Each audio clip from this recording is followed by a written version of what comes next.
Odemma Igbo Chineke kelemacho ezima pụliche Igbo disa meji m n'aka na ebe ahụ n'ugbu a na ị na-enweta onwe gị. Very quick one. Abụrụ na ị hụrụ akwụkwọ akụkọ a the big truth. Ị ga-ahụ ihe aka na chi steeti Imo bụ Uzodinma kwuru that no matter the zone, ihe ọ chọrọ somebody that will sustain his developmental whatever and whatever. So it's gotten very clear by the day. Man dị ka anyị na-agba ama, but ogu fara ikwu ya ha si na propaganda. Anyị na-ahụ far.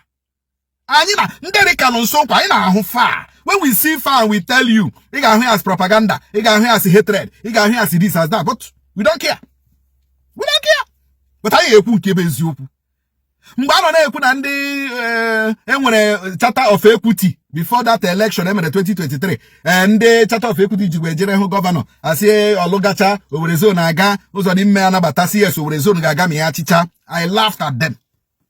I laughed at. See, when you study Imo State, when you study them, some people, I am a critical analyzer. Critical. Yes.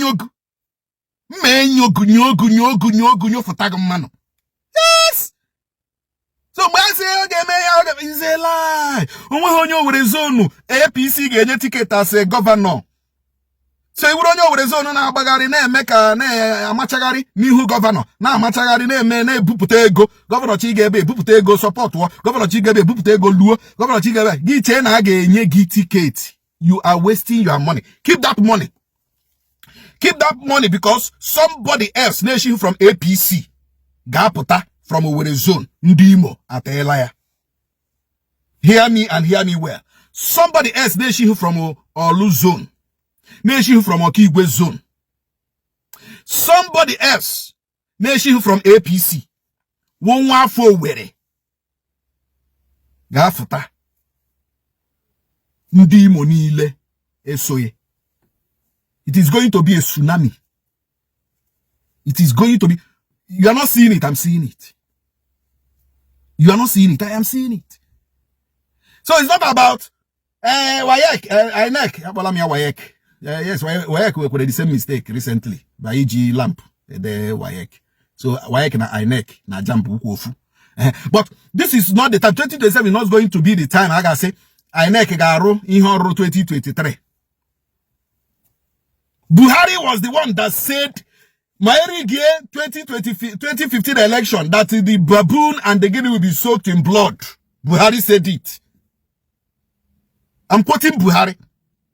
Mauru Eri Gie 2015 election, the baboon and the dogs and the guinea will be soaked in blood. That was what Buhari said before 2015 election. So 2027 is not going to be as easily right for whoever rigged the election 2023. Easy 2027. 2027 is a different ball game. So give Owerri zone na APC hoping na ga enye gi ticket. You are dreaming, sir. You are wasting your money, sir. You are wasting your time, sir. Come out from that party. Use your brain, sir. Use your brain. Chawa party ge build or not APC. Chawa party ge build or not APC. Because they will not give you tickets, sir. Ishai Korea na kanam. No, ishai jenguri ni habra. Na ge enye gi ticket. Owa ye ge ticket. Ehona APC ge were ticket nye onye olu. Buy a game. Buy a bet Naija. Buy a coupon. Buy a pool. Oya ba. No ticket is coming to Owerri zone. They will push it to all. Unless Mununde Owerri zone no APC, there are no agitating now. From here, Governor Kuru now. You're supposed to start agitating. You're supposed to go back to your drawing board. I can remember TOA Kechi. During that time, I had talked about Rochas. Within APC, one other party, name APC. Unless Mando Owerri zone, no na APC or gaje won't limit now TOA Kechi one. That is the only thing that can salvage it. That is the only thing that can force the party to give it to an Owerri zone man. Or else, that bemanya, abramihu, menemerenihu, na-agba n'ihu gọvanọ na-akpọ onwu na ezigbo mmadụ na-ebupụta ego na-esa sponsor na-ebupụta ego na-ebunye gọvanọ na-eme nke ọzọ ka enye gị tiketi. Nobody will give you. Ma ọ bụrụ na agbahụrụ ụzọ obodo mgbe ọ gaghị echi. The kingdom of God suffereth violence, and it is only men of violence that can take it by force. If you like, nọrọ nga ahụ fega aka n'ụkwụ a ga-enye nụ tiketi nnu ndị APC nnu ndị Brazil a ga-enye nụ tiketi. Nobody will give you ticket. Isha kụrụ ya n'aka again. Unless bụ na o mere ihe ahụ emere during Rochas. APC etiwa into 2.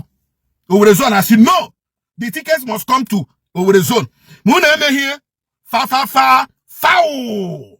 Agbakwa mụ nie. But mụ na emeri o mụ na eme here. Somebody else na no APC.